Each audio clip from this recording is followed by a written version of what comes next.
Bapa di dalam surga, di tempat-Mu yang agung mulia, biarlah Engkau boleh menilik hati kami masing-masing, ungkapan syukur kami Tuhan, dan Engkau tahu ketika kami berusaha untuk menghitung kebaikan Tuhan, makin kami sadar siapa diri kami, makin kami sadar Tuhan terlalu baik, makin kami sadar bahwa benar yang firman Tuhan katakan, Engkau setia Tuhan. Bahkan sekalipun kami tidak setia, Engkau tidak pernah memberikan yang sisa-sisa dalam hidup kami.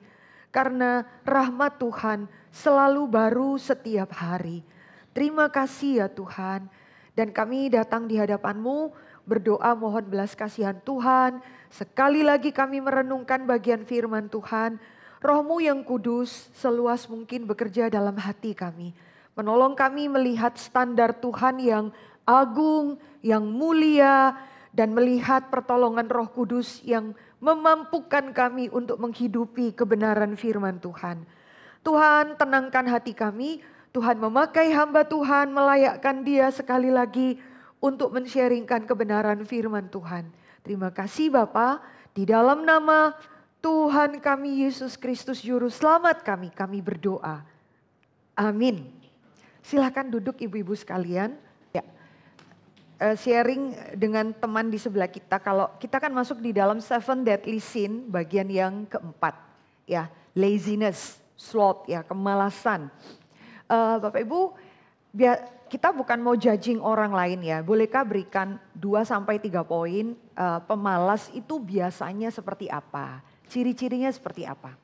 Pemalas biasanya Pak Judi berdua, nggak usah langsung rubah bertiga, berdua. Nanti saya tanya poinnya apa saja. Pemalas biasanya praktis ya Bapak Ibu Saudara, jangan statement definisi panjang lebar, nggak usah. Yang simple lah praktika dalam hidup kita sehari-hari. Mungkin kita mikir orang lain dan mungkin bisa jadi kita mikir diri kita sendiri. Ya oke, pemalas biasanya silahkan Bapak Ibu Saudara. A few minutes later. Oke, yuk. Ya bahasa kerennya sekarang mager, diberikan title seperti demikian. Apa tuh malas gerak ya. Boleh ibu-ibu kelompok yang mana dulu? Dari belakang juga boleh. Kesempatan buat opung-opung tersayang ya. Kelompok ini tapi 4, oh ada mamanya Sila di situ ya. Silahkan. Opung Irma biasanya gimana? 1-2 kalimat. Seperti biasa diskusi-diskusi kita sebelum ini. Yaitu apa? Siapa yang menjawab duluan? Dah paling beruntung lah dia. Kalau enggak yang terakhir itu yang menderita gitu ya. Sama seperti kelompok pertama, sama seperti kelompok kedua karena bahannya habis. Makin belakang kamu makin habis, udah kesebut semua gitu loh ya. Saya Bu langsung ya. Opung dulu ya. Dengerin ya.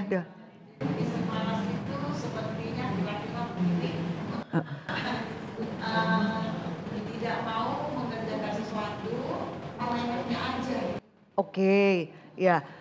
Tidak mau mengerjakan sesuatu, dia akan pilih-pilih mana yang enak buat dia, mana yang tidak enak. Baik, thank you. Satu lagi. Oh, Bu Anita langsung. Udah benar-benar bahas Bu sama adiknya? Iya, oke. Adik kakak ya. Family trio kuek. Oke. Orangnya santai. Selalu menunda sesuatu. Anggap enteng, oke. Tolong dong Bu, habis yang lain. Itu aja, 3 aja ya. Orangnya santai, aduh please deh gitu ya. Jadi kalian-kalian yang kelihatannya santai ini pemalas loh kata kelompok ini ya. Apakah semua santai pasti pemalas? Sebenarnya enggak absolutely gitu juga. Tapi nggak apa-apa kelompok ini bilang pemalas, anggap remeh segala sesuatu. Ya sehingga kadang ngerjakan segala sesuatu, ya nggak harus yang terbaik. Ya pokoknya jadilah gitu. Males dia, nggak bisa dibuka, paling bukanya ya mungkin kurang usaha aja dia. Apalagi Bu?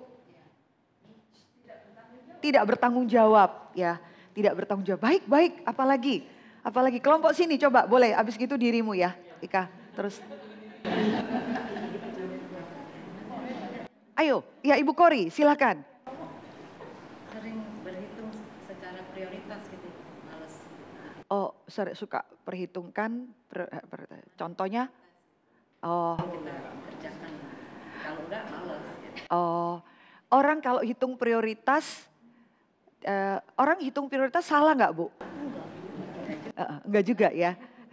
Sebenarnya kalau kita nggak punya justru kalau kita nggak punya prioritas, males gitu. Tapi kalau kita punya prioritas, saya ini dulu yang dikerjakan. Tapi yang dimaksud kelompok ini, sorry ya, mungkin setiap orang itu punya gairah hatinya sendiri-sendiri loh.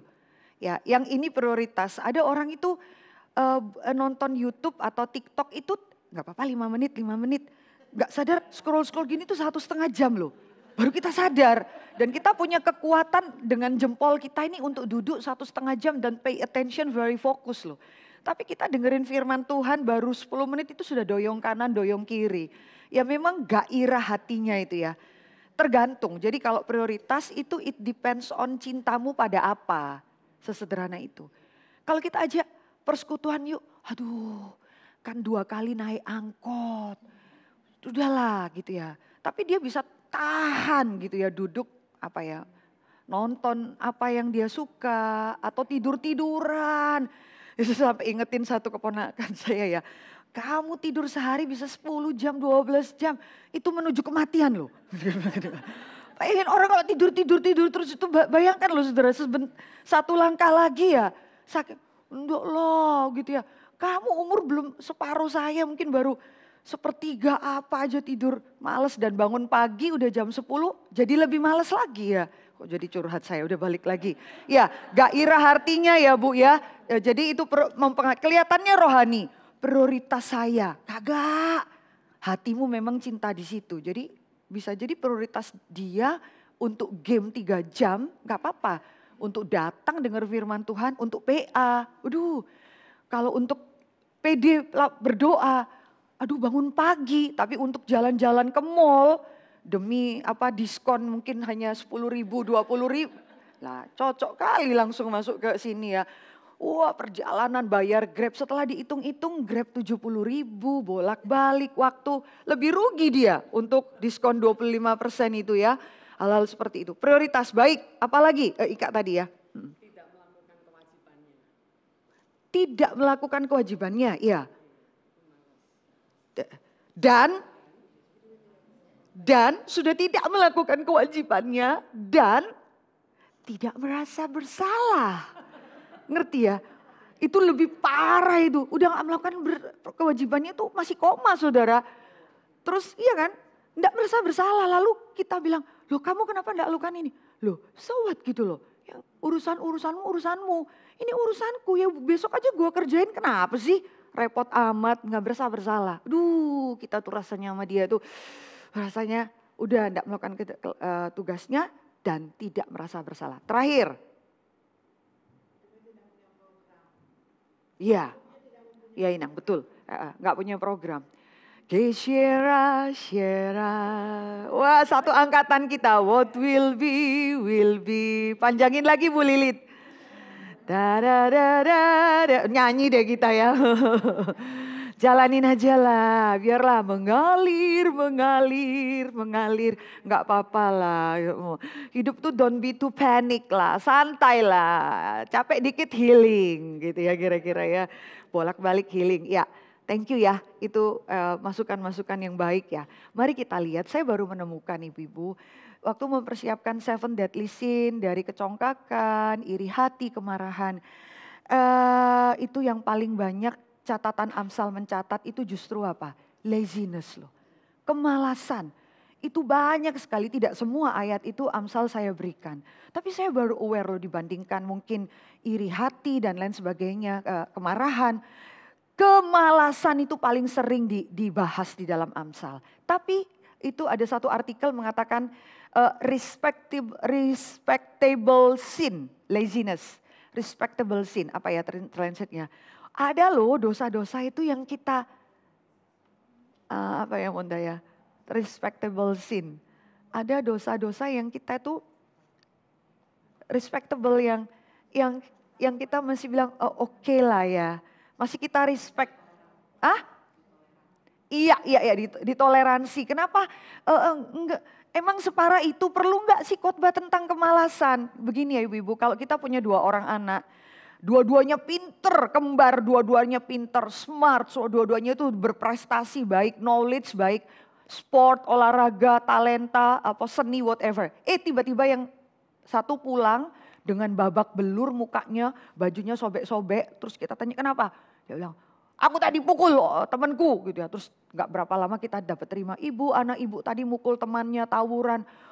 Kita malu sekali, kita jengkel, kita bilang sama dia, bang kamu tuh sebetulnya pinter loh, gara-gara kamu tuh pemarah misalnya, atau kamu gak tahan diri, kamu sering dihukum. Ya, kita lihat anak ini kayaknya ini perlu panggil hamba Tuhan untuk doain dia gitu ya, atau perlu pertobatan luar biasa dengan kembarannya yang nggak seperti yang pertama suka keluar, berantem. Yang ini di rumah aja, lebih santai ya. Sama-sama pinter, tapi dia bangun pagi sesukanya dia.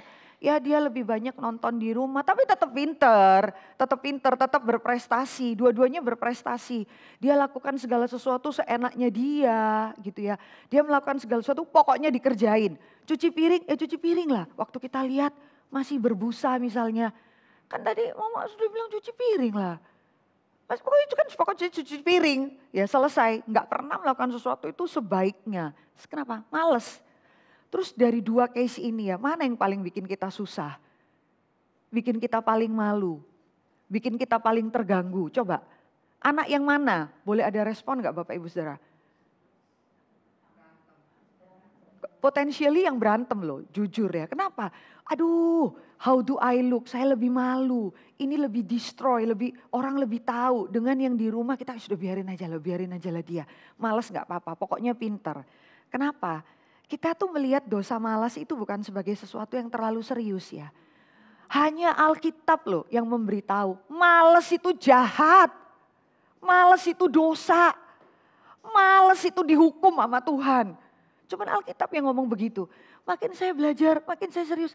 Nggak ada respectable, artikel respectable sin itu dia katakan sulit loh kita menyadari bahwa orang malas itu pasti akan dihukum Tuhan. Dan our Bible itu kitab hikmat membicarakan kemalasan lebih banyak loh di dalam 7 deadly sin. Ya, Bapak Ibu ya coba kita baca yang paling terkenal kan yang ini ya, yang belajar dari semut itu loh. Yang kita suruh belajar dari bijaksananya binatang.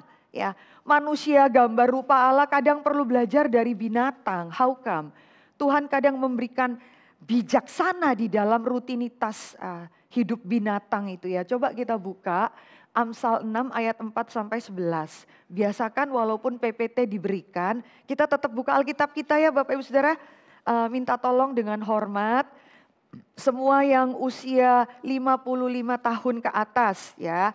Baca untuk kita, tidak ada maksud apa-apa. Ini penghargaan untuk kita ibu-ibu. Silakan Amsal 6 ya. Ayat 6 sampai 11. Satu semua yang 55 tahun. Oh iya maafkan. Iya 4 ayat 4 maksud saya. 1, 2, 3.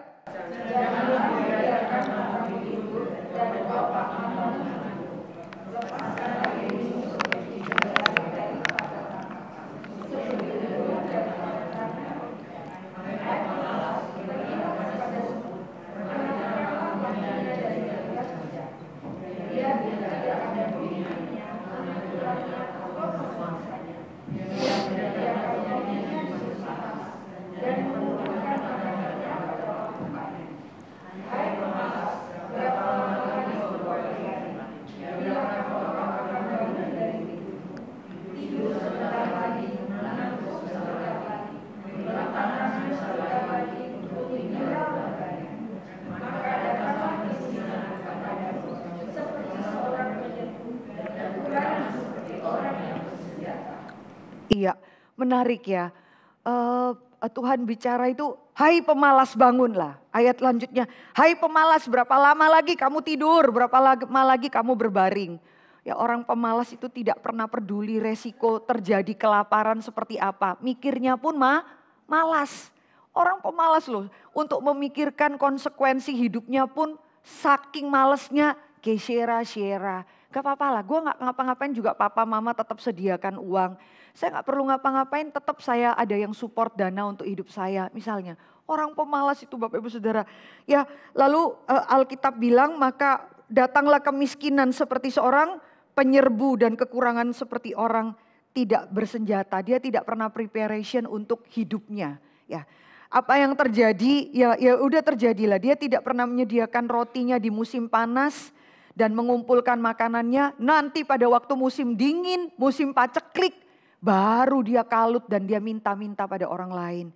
Orang pemalas itu seperti demikian, tidak peduli pada konsekuensi hidupnya. Yuk kita baca sama-sama semua yang di bawah 55 tahun, 1, 2, 3. Amsal berapa itu Bapak Ibu Saudara? 21 ya. 25 ayat 20. Ya ini kita akan lihat catatan-catatan Amsal dulu ya Bapak Ibu Saudara. Dari catatan Alkitab ayat 20. 1, 2, 3.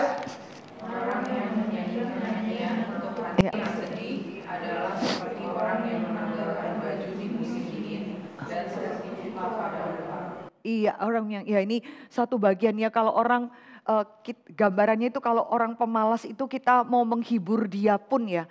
Orang pemalas itu Alkitab bilang finally akhirnya itu hidupnya akan penuh kesusahan. Ini bukan kesusahan karena kehilangan anak, kehilangan pekerjaan, bukan. Ada satu jenis kesusahan rohani yang dia sadar iya ya. Tapi celakanya orang pemalas itu kalau kita hibur dia, kita hibur makanya ya kita hibur dia kesusahannya. Itu it didn't works ya. Menyanyikan hati untuk orang yang seperti sedih menanggalkan baju di musim dingin ya. Dia nggak pernah bekerja pada waktu musim panas. Jadi waktu musim dingin kedinginan intinya gini menghibur orang yang pemalas itu kayaknya nggak bisa deh. Kenapa? Nggak males ya sederhananya orang pemalas mikir pun males gitu ya. Waktu evaluasi hidupnya juga males gitu. Ya sudahlah aku nggak mau terlalu berat-berat lah hidup ini. Ntar gua stres gitu ya. Males ya untuk menganalisa hidupnya pun males sampai seperti demikian. Coba kita baca sama-sama ya. 1, 2, 3. Amsal 10 ayat 18. Oleh karena kemalasan runtuhlah atap dan oleh karena kelambanan tangan bocorlah rumah. Si pemalas berkata ada singa di luar, aku akan dibunuh di tengah-tengah jalan. Bisakah kita berikan kalimat singkat ya dengan baca 2 ayat ini Alkitab beritahu orang pemalas itu tipenya seperti apa. Ayat 10 dan ayat 22. Bisa bantu gak? Simpel aja. Tapi saudara kalau baca ayat-ayat ini kan pendek ya. Saya gambarkan. Orang pemalas kayak apa ya? Pasal ayat 10, ayat 10, 18 itu. Pasal 10, 18. Boleh kasih masukan? Bapak-bapak juga boleh. Kalau lihat kemalasan itu maka meruntuhkan atap. Ada kalimat apa ya? Ibu Tere? Apa Pak? Baru mau mikir. Oke. Ada Ika? Iya mau berbuat sesuatu. Merugikan diri sendiri ya. Tapi habis rumahnya bocor mau tenggelam pun nggak apa-apa. Cuek. Dia nanti rumahnya bocor ya gak apa-apa. Ambil payung naik ke atap rumah. Nungguin sampai surut gitu ya, saking malesnya gitu ya. Ya orang pemalas seperti itu. Apalagi Monda mau bantuin ayat bawahnya. Ya udahlah. Pasrah tipe pemalas itu pasrah. Ya jangan merasa itu sesuatu yang rohani. Ya biarlah Tuhan punya rencana dalam hidupku jadi rohani banget. Aku jalani aja dengan tekun. Kayaknya lu males deh gitu ya kira-kira. Hidup ini biar lambat asal selamat.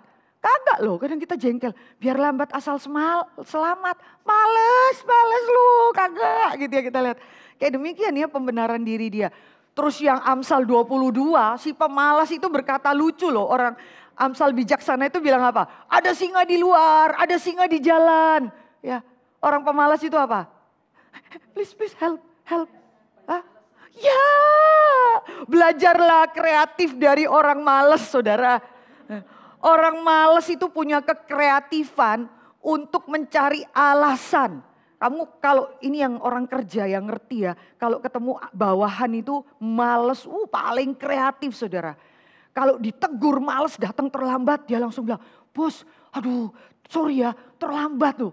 Kenapa motorku ban depannya bocor gitu ya. Oh oke, ya itu kreatif ya. Jadi aku tambal 30 menit. 2 hari kemudian dia terlambat lagi. Waduh sorry loh. Ternyata yang ban belakang juga bocor. Gitu ya kira-kira ya. Loh kita bilang, keren ya. Ya ban belakang bocor. Tiap minggu itu ada kebocoran dalam motornya. Tapi ya kreatif loh. Saudara lihat ya. Kita jengkel-jengkel. Kok kepikir gitu ya. Ban depan terus minggu depan ban belakang. Terus minggu depan kita tanya kenapa terlambat bos? Aduh kan mobil gue itu kan udah hancur, motornya kan hancur-hancuran, depan bocor, belakang bocor. Jadi apa? Aku naik Grab. Lah kok masih terlambat? Iya loh, bolak-balik itu cari Grab di cancel sampai 3 kali ya kira-kira. Makanya terlambat. Aduh kreatif ya, gak kepikir loh kita. Tapi that's it ya, orang malas itu saking kreatifnya. Hey please help me, help me. Kenapa? Ada singa di luar. Kenapa? Ada singa di jalan. Bohong kali lu. Singa itu di hutan. Singa kok di jalan, kok di luar gitu ya. Tapi orang kadang-kadang bisa cepat menolong loh orang males. Karena dia tuh gampang cry out, gampang teriak-teriak. Aduh orang males itu rumahmu bocor, kamu tenggelam. Kamu menuju kemiskinan, Alkitab bilang ya. Kamu menuju kemiskinan, udah gitu dia pasti teriak-teriak. Tolong dong kita saudara seiman, kamu lihatlah. Suamiku tuh mau dipenjara, kita tahu bener-bener ya kan dipenjara karena misal lu tipu orang. Lu males berusaha, terus dia teriak, please ada singa di luar, ada singa di jalan. Ya, kita sampai nggak bisa mikir, bukannya singa di kerangkeng ya, bukannya singa di kebun binatang ya, bukannya singa di hutan ya. Can you imagine that? Very creative sekali. Ada singa di jalan. Waktu persiapan ini ya. Lah kalau ada singa di jalan betapa satu old city itu akan menjadi crowded ya. Tapi that's it. Dan kita kadang termakan sama orang-orang yang sangat malas ini ya. Termakan dengan semua alasan dia. Dan orang malas itu jahat Bapak Ibu Saudara. Nanti kita akan lihat beberapa hal ya. Si pemalas ini banyak banget ya. Makanya saya bilang banyak banget loh. Kitab Hikmat itu peringatkan. Aduh orang malas itu dosa. Itu kekejian loh di hadapan Tuhan. Tuhan akan punish semua orang yang malas. Punishment itu ya, hukuman pasti ada. Amsal 13 ayat 4, bolehkah Pak Iwan baca untuk kita ya. Amsal 13 ayat 4, hati si pemalas penuh keinginan, tetapi sia-sia. Sedangkan hati orang rajin diberi kelimpahan. Iya dibandingkan. Dan orang yang malas itu saudara, ingin sekolah di luar negeri, ingin dapat beasiswa, ingin sekolah ingin masuk di perusahaan yang ini, tapi malas. Kirim untuk apa? Untuk lamaran kerjaan juga malas. Ya minta tolong orang untuk send email whatever dan lain sebagainya. Males dan berakhir sia-sia dan dia nggak ngerti loh. Abis sia-sia itu kemudian merusak mentalitas dia. Yaitu apa? Akhirnya traumatik sendiri. Gagal. Kok ini gagal ya? Kok yang ini nggak diterima ya? Kenapa ya? Langsung merusak karakter dia loh tanpa dia sadari. Yaitu apa? Nggak ada kelimpahan dalam hidup dia. Nggak ada antusias. Kita kalau lihat orang yang males itu Bapak Ibu Saudara. Hidup dekat dengan dia itu bukan masalah miskin kekayaan ya. Tetapi miskin melarat secara hati juga ya. Ngomong dengan dia itu nggak ada kelimpahan. Nggak ada joy, nggak ada antusiasme. Yang ngomong sama dia ya gimana ya. Ya datang dengan segala tidak ada kelimpahan dalam hidup dia. Yaitu ya sia-sia Alkitab bilang.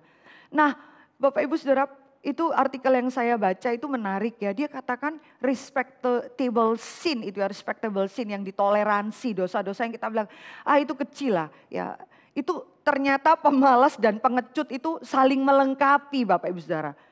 Orang malas itu seringkali coward, pengecut. Itu mana lebih dulu ayam dengan telur itu entah pengecut dulu jadi malas atau pemalas dulu lama-lama jadi pengecut. Kadang-kadang dipikirin mana lebih dulu ya. Tapi orang pemalas itu absolutely pengecut sekali, penakut. Kenapa? Kenapa saya setuju sekali dengan kalimat di dalam artikel itu. Kenapa Bapak Ibu Saudara? Kenapa orang pemalas itu absolutely dia coward, pengecut. Dua itu saling melengkapi, sulit dipisahkan. Bisa bantu. Kenapa? Ya mungkin saya enggak agree Bu, juga enggak apa-apa. Silakan. Ayo ibu-ibu sudah biasa di dalam PA ini, enggak boleh terus duduk dengar. Ayo. Kenapa? Pemalas itu selalu dekat dengan orang-orang yang penakut. Coba koreksilah diri kita waktu kita malas melakukan segala sesuatu. Kenapa? Mau keluar dari comfort zone-nya. Baik, itu menarik ya. Orang pemalas itu nggak mau keluar dari zona nyaman, comfort zone dia. Dia akan melangkah kalau, oh itu gimana ya yang seperti Ibu bilang tadi ya, yaitu menyenangkan atau untung bagi dia. Tapi ini lebih tajam lagi ya. Dia sangat menikmati comfort zone dia, zona nyaman dia, perahu dia ya. Ya sudah mau tenggelam pun nggak, yang ini yang paling nyaman buat dia nggak mau keluar. Zona nyaman, hati-hati.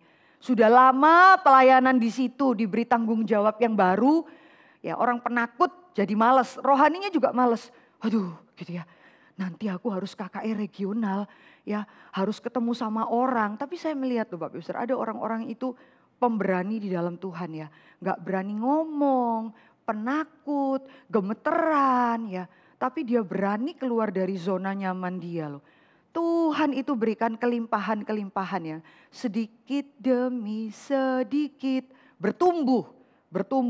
Dari ketakutan, dari mengajar anak 5 anak, 10 anak. Tuhan percayakan lebih besar kepada dia. Baik, orang yang gak mau keluar dari zona nyaman dia.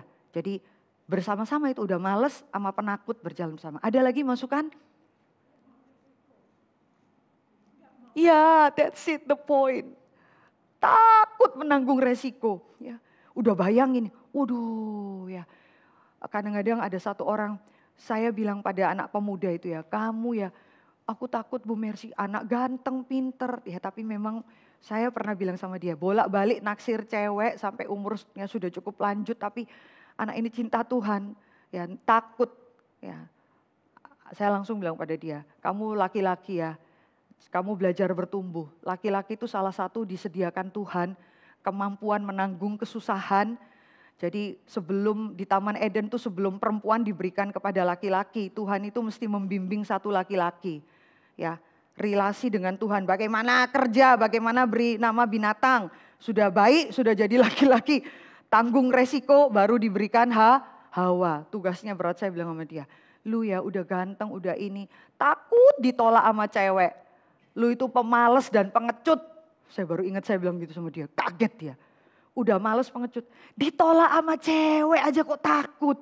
Ya saya bilang, ya iyalah Bu, punggungmu itu loh harus lebih kuat. Orang pinter tapi penakut. Aduh Bu kalau ditolak terus nanti, Bapak Ibu anak-anak maafkan yang laki-laki generasi yang terakhir ini ya. Apa-apa takut semua takut.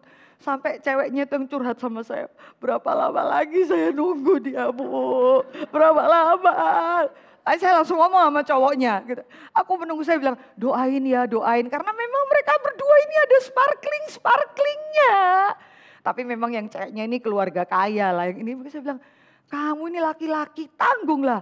Sudah banyak hamba Tuhan bilang pasti udahlah. Terus saya bilang jangan kasih tahu kalau cewek itu naksir. Kenapa? Lebih malas dia. Gitu ya. Ngerti maksud saya? Ya udah nggak usah bilang, kan saya udah tahu dia naksir saya. Jangan, saya bilang sama suami saya, jangan kamu kasih tahu loh kalau cewek itu juga naksir dia. Kenapa? Ini cowok memang pinter, baik, cuma satu loh kelemahan dia itu. Males gitu ya kira-kira ya. Dan males menanggung resiko seperti ibu bilang, wah ditolak cewek. Biasalah itu, ayo membangun apa keberanian responsibility dia itu loh. Nggak tahu nih enggak dia. Masa sih masalah percintaan ada kaitannya dengan kemalasan dan kepengecutan? Ada, saya bilang gitu ya.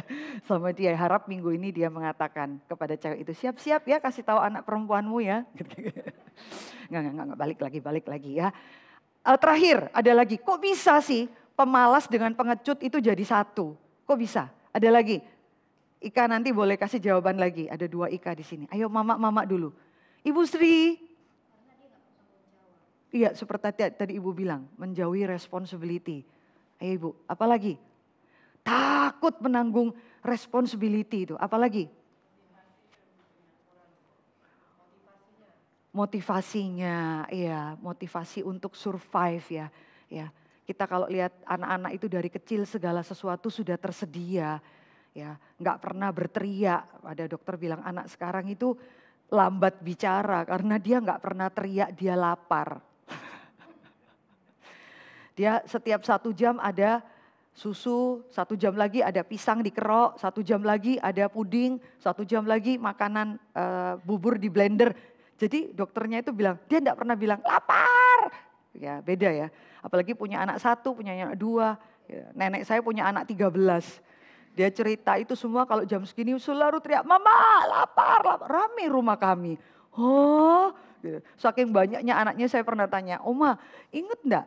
Ketuker-tuker, anak yang ke-7 dengan ke-8 ketuker, anak ke-9 dengan anak ke-6 ketuker. Tapi anaknya bilang masih syukur nggak ketuker dengan anak tetangga, gitu kira-kira. Ya hal-hal demikian ya Bapak Ibu. Nah pemalas biasanya yang tadi ibu-ibu bahas ya, ibu-ibu poin yang kelima ya, suka menunda waktu, ya kreatif menemukan banyak alasan. Ada singa, ada singa, ada singa, ya ada singa di jalan dan kita keikut sama alasan-alasan dia.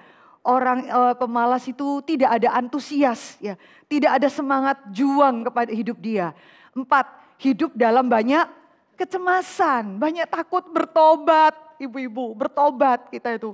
Banyak kali itu bukan sekedar masalah malas, banyak kali itu masalah cemas dalam hati kita ya. Dan poin yang kelima yang tadi ibu-ibu sudah jelaskan panjang, ya pemalas biasanya takut menanggung responsibility. Pemalas biasanya enggak mau keluar dari zona nyaman dia. Pemalas itu biasanya menikmati mentalitas bayi. Terus dikasih susu, dikasih bubur, enggak bisa dikasih makanan keras dan lain sebagainya. Peringatan Bapak Ibu Saudara. Kemalasan itu adalah kejahatan. Jangan main-main. Yang paling terkenal itu kisah perumpamaan di mana? Di dalam Perjanjian Baru. Bicara tentang kemalasan. Yang Tuhan bilang, hai kamu hamba yang malas, jahat, tidak berguna, buanglah dia, hukumlah dia, masuk di dalam hukuman Tuhan. Bagian yang mana itu Bapak Ibu Saudara? Cerita yang apa? Kisah apa? Iya Ibu, terima kasih ya. Perumpamaan talenta itu bukan sekedar bicara mengenai talenta atau kepercayaan yang Tuhan berikan. Ada yang diberikan 5 talenta, ada yang diberikan 2, lalu yang terakhir 1. Talenta itu besar ya. Iya bisa jadi, benar. Ya setelah Bapak Ibu tahu ya kurs 1 talenta dulu, zaman itu kalau dihitung secara aplikatif kita sekarang itu besar Bapak Ibu. Kan ada orang bilang, ya memang tuannya jahat kok pilih kasih. Yang ini 5, ini 2, yang ini 1. Kebangetan lah. Kok dikasih cuma 1? Bapak Ibu tahu tidak? 1 itu kurs uang kita sekarang, itu orang tidak perlu kerja selama 35 sampai 40 tahun. Jadi dengan 1 talenta, kamu istilahnya mau males, kamu bisa hidup sampai 35 tahun. Ya, diuangin kita sekarang. Jadi maksudnya poinnya adalah bukan kemudian jadi males. Ya kebenaran, nggak usah kerja. Poinnya bukan gitu, poinnya adalah kebangetan, kamu kok nggak kerja. Nah itu sudut pandangmu, sistem nilaimu. Hah 40 tahun nggak kerja, ya kebenaran lah gue nggak kerja. Kebangetan lo punya mental kayak gitu, kenapa? Tuhan kok sampai bilang kamu itu jahat loh. Hamba yang males, jahat, tidak berguna, langsung sama Tuhan dihukum. Itu berjalan bersama-sama. Coba buka ya sama-sama Matius berapa itu ibu-ibu? 25 ya. Matius 25, coba kita lihat.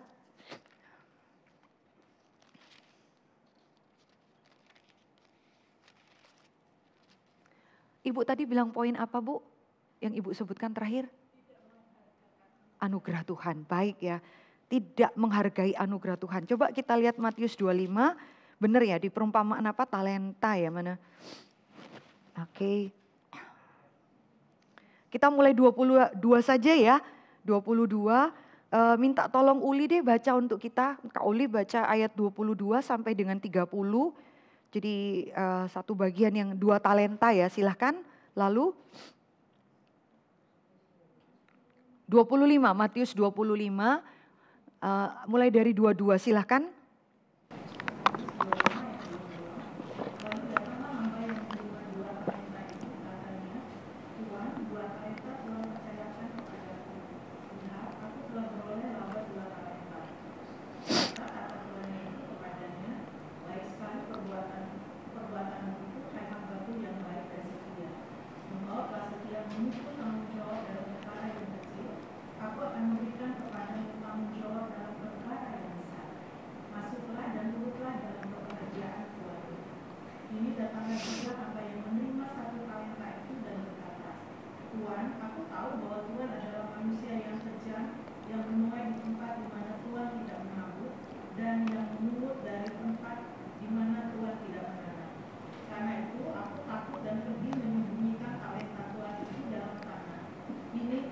kepunyaan Tuhan. Maka jawab tuannya itu, hai kamu hamba yang jahat dan malas, jadi kamu sudah tahu bahwa aku menuai di tempat di mana aku tidak menabur dan memungut dari tempat di mana aku tidak menanam. Karena itu sudahlah seharusnya uangku itu kau berikan kepada orang yang menjalankan uang, supaya sekembaliku aku menerimanya serta dengan bunganya. Sebab itu ambillah talenta itu daripadanya dan berikanlah kepada orang yang mempunyai 10 talenta itu. Karena setiap orang yang mempunyai, kepadanya akan diberi sehingga ia berkelimpahan. Tetapi siapa yang tidak mempunyai, apapun juga yang ada padanya akan diambil daripadanya. Dan campakkanlah hamba yang tidak berguna itu ke dalam kegelapan yang paling gelap. Di sanalah akan terdapat ratap dan kertak gigi. Menarik ya. Bapak Ibu lihat, perhatikan ya. Saya tertarik dengan ayat yang tadi dibaca. Coba kita baca sama-sama ya. Ayat 28, ayat 29. 1, 2, 3. Karena setiap orang yang mempunyai kepadanya akan diberi. Sehingga ia berkelimpahan. Tetapi siapa yang tidak mempunyai, apapun juga yang ada padanya akan diambil daripadanya. So, coba Bapak Ibu perhatikan ya. Prinsip Alkitab dengan prinsip dunia itu beda sekali. Dunia itu katakan apa? Kalau orang tidak punya, kamu mesti beri kepada dia. Ya, orang tidak punya, itu kamu mesti beri. Ya, tidak punya. Tapi Alkitab katakan ya, orang yang punya itu dia akan diberi. Dan waktu diberi, dia makin kelimpahan. Terus Alkitab bilang apa? Orang itu kalau sudah nggak punya, ya apa aja dalam diri dia, Tuhan akan ambil. Saya baca ini, saya bergetar loh Bapak Ibu Saudara waktu persiapan. Kamu terus kalau hidupmu itu mercy ya. Apa aja kamu gak punya sama Tuhan. Jangan main-main loh. Yang ada pada kamu, Tuhan ambil. Apa saja Tuhan ambil. Saya sampai tergetar ya. Orang tuh kalau males Bapak Ibu Saudara. Prinsip dunia itu kamu gak punya dikasih. Tapi Tuhan katakan, kamu kalau punya ya. Kamu punya, kamu akan terus diberi. Kalau Tuhan tanya, kamu punya apa? Saya punya uang Tuhan. Saya punya tenaga Tuhan. Saya punya waktu Tuhan. Saya punya kepintaran Tuhan. Saya punya kreativitas Tuhan. Saya punya talenta Tuhan. Saya punya lutut yang berdoa Tuhan. Saya punya hati yang mau memberi sama sesama Tuhan. Orang yang seperti ini ya Tuhan tanya, apa yang ada padamu? Ada Tuhan. Untuk Tuhan itu ada. Apa yang ada padamu? Terus saya beri kepada kamu. Ngerti maksud saya Bapak Ibu Saudara? Saya lihat loh ada orang-orang di gereja ini ya. Sama Tuhan itu ada Tuhan. Nggak ada pun dia ada-adakan. Kalau untuk Tuhan bilang, apa yang kamu punya sekarang? Saya tambah-tambah kepada kamu. Tapi orang yang nggak punya, kata dunia, ya kasih sama dia. Tuhan bilang nggak bisa. Orang kalau hatinya sudah nggak punya, kamu kasih sama dia. Itu kayak kamu kasih garam kepada air laut. Terus dia merasa nggak punya apa-apa. Terus dia males. Orang males itu saudara, ditanya kamu punya apa? Jawab pun males. Apa ya? Ngerti maksud saya? Apa yang kamu punya untuk Tuhan? Apa? Apa ya? Gue punya apa ya? Gak punya apa-apa. Males saudara. Orang males itu loh. Mikir aja males. Mencintai Tuhan itu ya males saudara. Kayaknya gue gak bisa apa-apa ya. Kok bisa ketawa ya? Saya baca ini tuh loh nangis Tuhan bilang. Kamu terus merasa dirimu gak punya apa-apa. Yang sisa ada padamu pun saya ambil. Orang males itu saudara, pemborosan waktu paling besar di hadapan Tuhan. Sampai titik akhir itu betul-betul loh firman Tuhan digenapi. Kamu gak punya apa-apa kecuali tubuhmu yang jadi renta. Sudah tinggal ketemu saya terakhir. Tinggal total-totalan. Orang kalau sudah malas saudara, akhir hidup dia. Saudara lihat ya, umur 65 tahun maafkan ya. Ada orang-orang memang secara physically lemah, 65 tahun duduk di kursi roda. Saya tidak begitu maksudnya ya, bukan itu ya. Saudara akan melihat makin tua dia, doing nothing saudara. Mama kan udah tua, berapa? 65 tahun. Wah ada yang 65 tahun kemarin pergi KKR regional sepanjang jalan itu 75 tahun. Saudara ngikutin pergi ke sana sini ya. Lalu selesai naik dia KKR regional tuh kemarin di Bengkulu langsung dia kapin, dia turun dari situ pakai tongkat. Hati kita tuh tiap kita mau nolong, enggak usah nanti naik tangga aja Bu Mercy tolong. Kadang-kadang kita lihat sebenarnya Tuhan, orang-orang itu yang punya untuk Tuhan, detik terakhir otaknya, hatinya kita tuh lihat enggak pernah habis hidup dia. Kayaknya tuh di squeeze enggak habis-habis. Tapi kalau orang males mau squeeze ya, mau diperes, apapun diperes gak keluar apa-apa saudara. Diperes, kosong, gak ada apa-apa, ngerti ya maksud saya ya. Tapi kalau orang tuh limpah, Tuhan bilang, kamu itu kalau hidupnya limpah, ditambah-tambahkan, sederhana itu. Makanya saya tadi bilang, Tuhan sebenarnya saya ada beberapa kemalasan-kemalasan yang di daerah ini. Takutlah orang seperti ini tuh Tuhan akan bilang, campakkanlah hamba yang tidak berguna. Orang ini tidak berguna untuk kerajaan Tuhan. Dia berguna untuk kerajaan dirinya sendiri. Ya oke lah, sudah kaya, sehat, punya keluarga, yaitu kerajaannya dia. Silahkan, tapi kerajaanku tidak ada dalam hidup dia. Hamba ini tidak berguna. Jadi malas, itu ketemu jahat, itu ketemu tidak berguna, kemudian ketemu dengan hukuman Tuhan. Jangan main-main. Maka berdoalah, Tuhan apa yang ada pada saya, gak mungkin orang gak ada apa-apa untuk Tuhan, gak mungkin. Jangan bilang, saya gak bisa apa-apa, gak mungkin Tuhan. Gak mungkin saudara, satu pun itu talenta yang Tuhan berikan. Maka ibu-ibu coba kita lihat baik-baik ya, apa yang Tuhan bilang ya. Orang malas itu kejahatan Tuhan bilang, mesti dihukum. Kedua, orang yang malas itu biasanya hidupnya itu sangat berpusat kepada dirinya. Ya yang tadi ibu-ibu bilang itu loh, enggak mau responsibility, melakukan apa yang dia suka saja. Ya dia suka, kita perlu loh berdoa untuk anak-anak kita ya. Saya ingat Bapak Ibu Saudara di dalam pelayanan, saya harus melakukan hal-hal yang saya enggak suka. Saya enggak suka, ya Tuhan paksa saya melakukan apa yang saya tidak suka. Tapi waktu saya melewati di dalam ketaatan, saya baru lihat loh, apa-apa yang saya tidak suka itu Alkitab bilang, hai hamba yang baik, masuklah bersama-sama dengan aku di dalam sukacita dan nikmatilah kelimpahan. Nah, nangkap ya, semua hamba yang rajin itu di hadapan Tuhan, gak pernah loh saudara, aduh Tuhan, orang males itu kasihannya dia tidak pernah menikmati kelimpahan dengan tuannya, bener gak? Itu ayat terakhir itu loh Bapak Ibu Saudara, ada penghiburan. Hai hambaku, masuklah dan turutlah bersama-sama dengan kebahagiaan Tuanmu. Kita mesti cek hidup kita. Kenapa hidup kita itu banyak tidak ada sukacitanya, tidak ada damai sejahtera. Hidup tidak mati tak mau. Kenapa? Kenapa bisa seperti itu? Mungkin kita ada kemalasan di satu sisi. Entah malas berdoa lah saudara. Entah malas menolong orang lain, ada kemalasan rohani. Sehingga orang kayak gini nih Bapak Ibu Saudara, kita bisa lihat kok enggak ada sukacita ya dalam hidup dia ya. Kok ngomong dengan dia itu pergumulan aja, bersungut-sungut, grumbling gitu ya, selalu apa ya, murmuring berkeluh kesah. Kenapa? Tanpa kita sadari loh Bapak Ibu Saudara, di dalam persungutan itu ada cikal bakal, yaitu potensial apa dalam hidup kita? Males.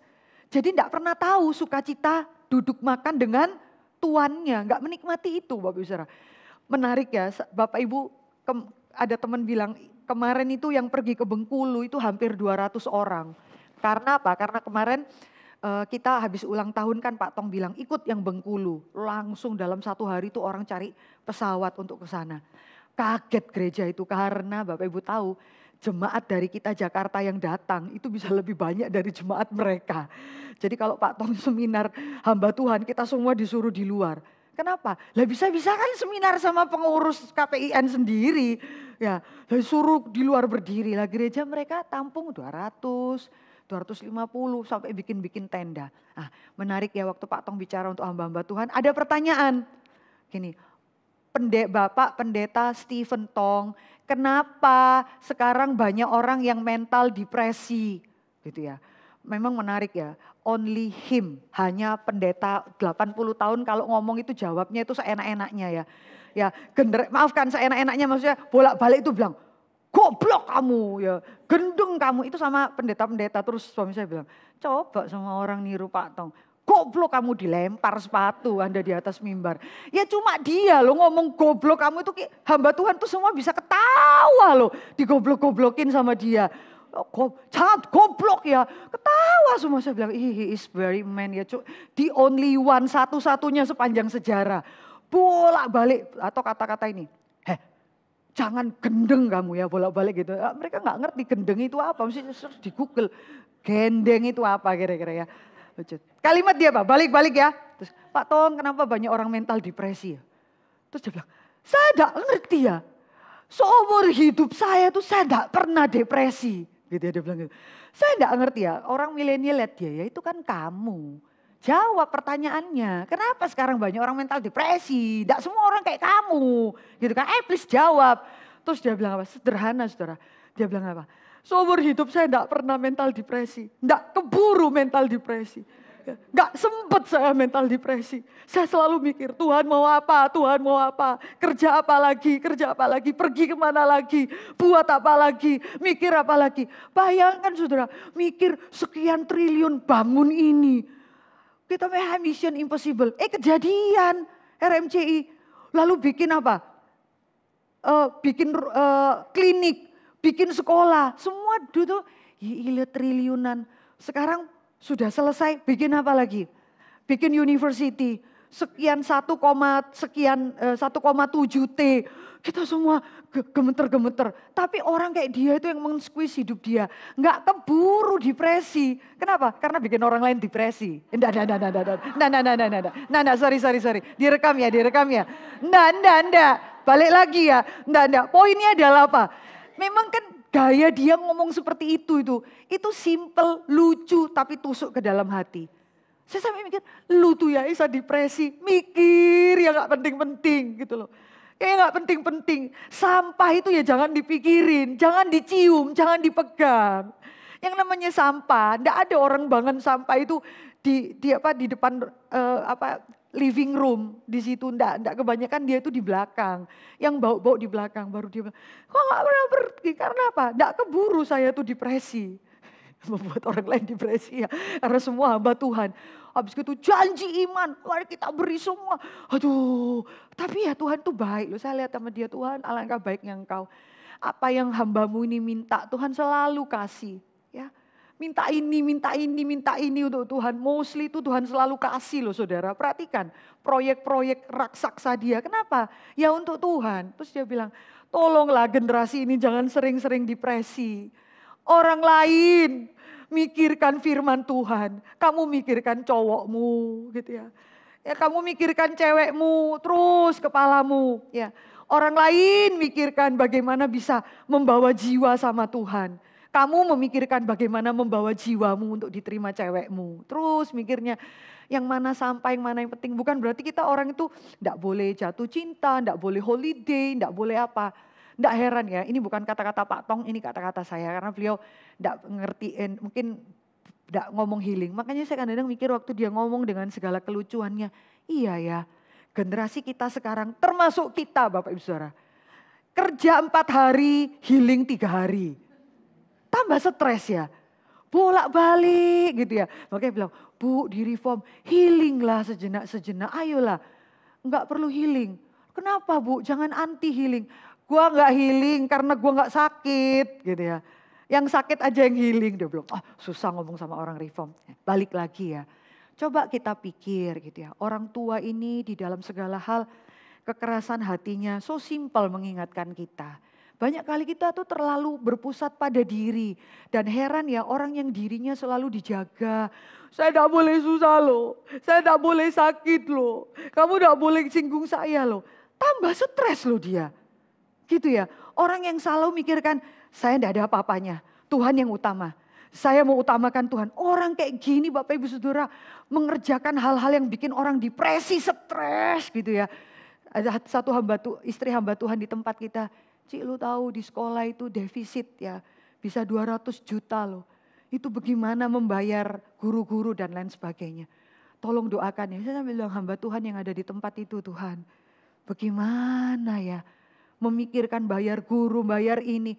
Tapi dia bilang 2 bulan kemudian ajaib Cik. Dia bilang ada aja caranya Tuhan. Sehingga nama Tuhan tidak pernah dipermalukan. Serunya ngikut di dalam lain pekerjaan Tuhan. Jadi kamu enggak keburu stres. Gitu ya kira-kira. Sudah stresmu itu diberikan untuk hal yang lain. Ya. Dan Tuhan itu menjawab dan ngeri-ngeri sedap gitu ikut Tuhan.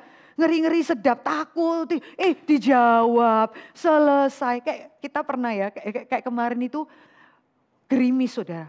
Gerimis, orang-orang di Bengkulu enggak pernah KPIN. Itu pertama kali KPIN, mulai orang itu buyar satu dengan yang lain. Aduh Tuhan, Pak Tong naik, gerimis selesai. Amazing kan?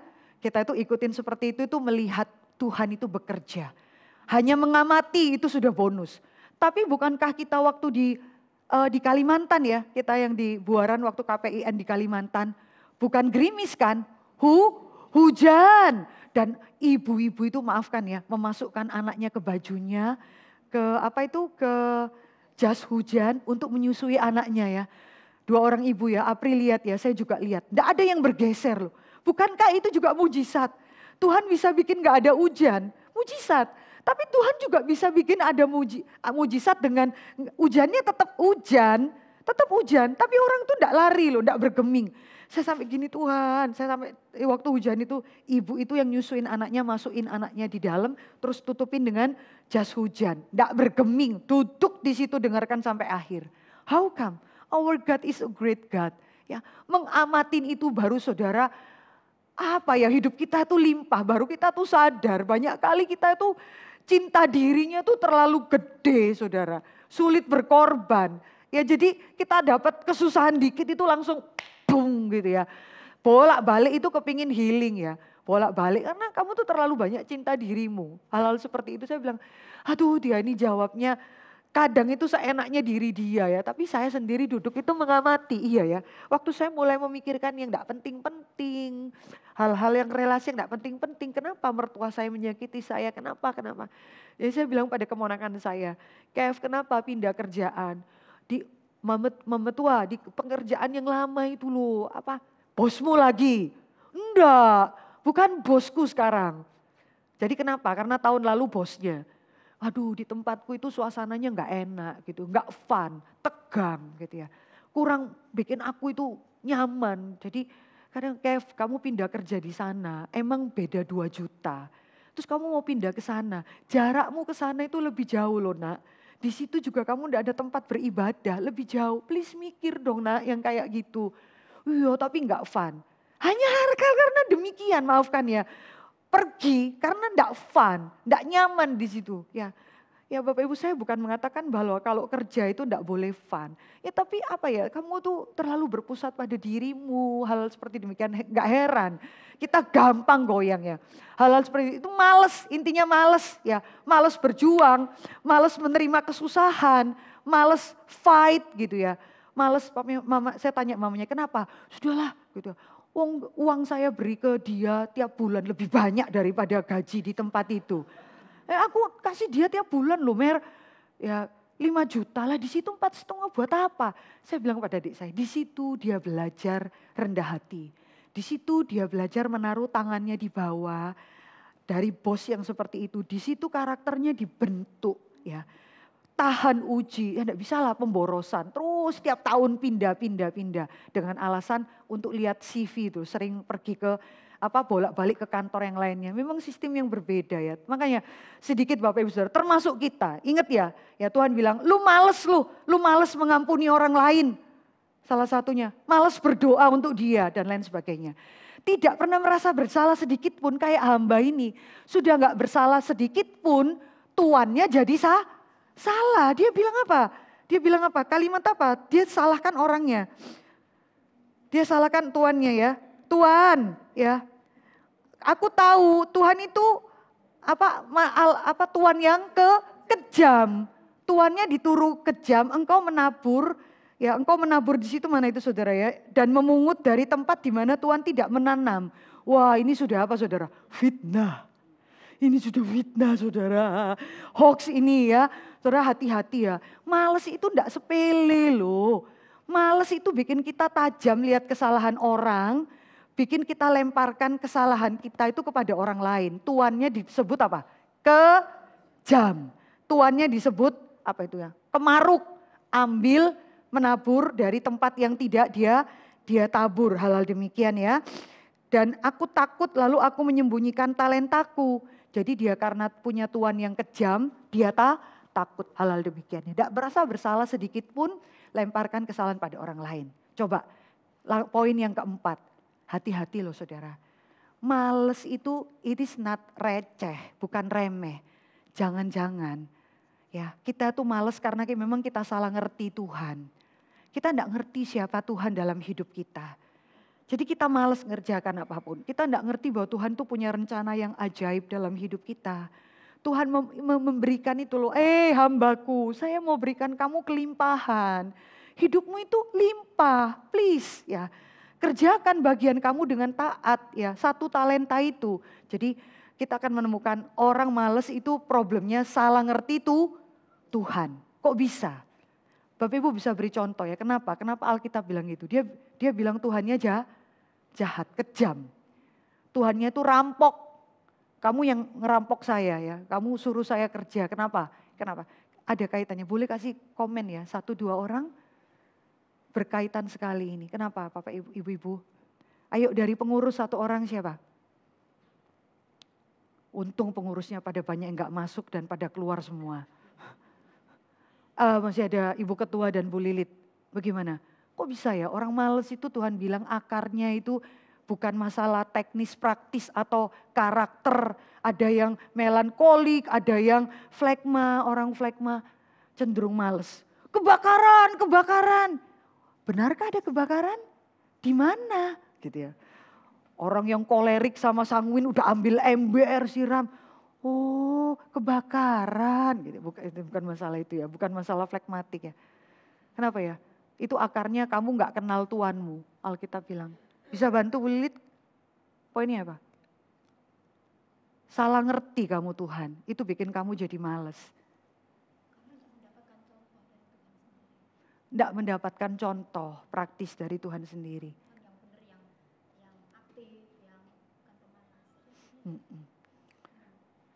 Gitu ya, dia tidak dapat contoh. Mungkin dia sendiri nggak pernah menikmati Tuhan itu baik dalam hidupnya ya. Ya, kira-kira Ibu silakan.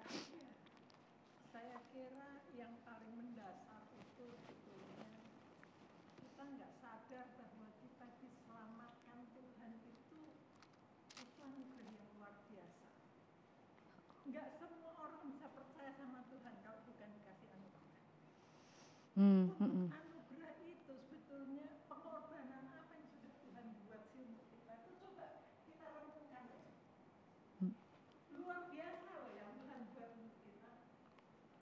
Kalau kita bayangin dia yang disalib itu untuk kita loh. Dia sudah sebegitu berkorbannya. So kita kan mesti tahu diri. Oke, jadi orang yang tahu diri ya.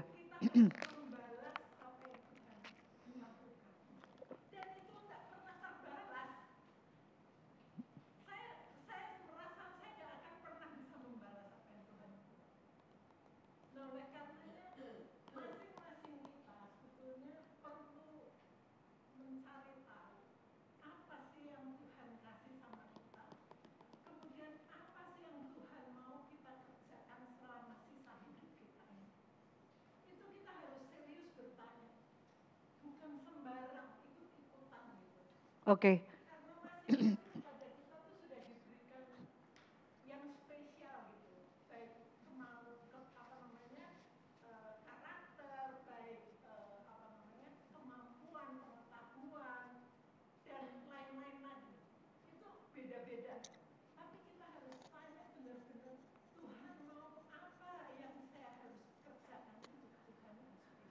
Iya baik, Ibu kembali selalu mengingatkan orang ini kurang menikmati anugerah Tuhan ya.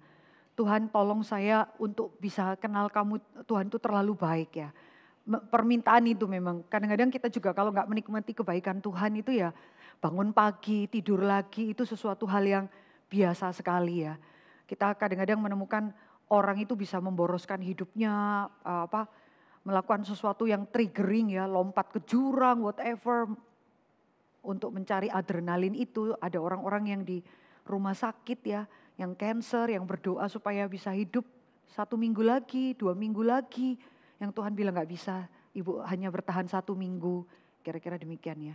Baik, saya pun gak bisa balas apa sama Tuhan.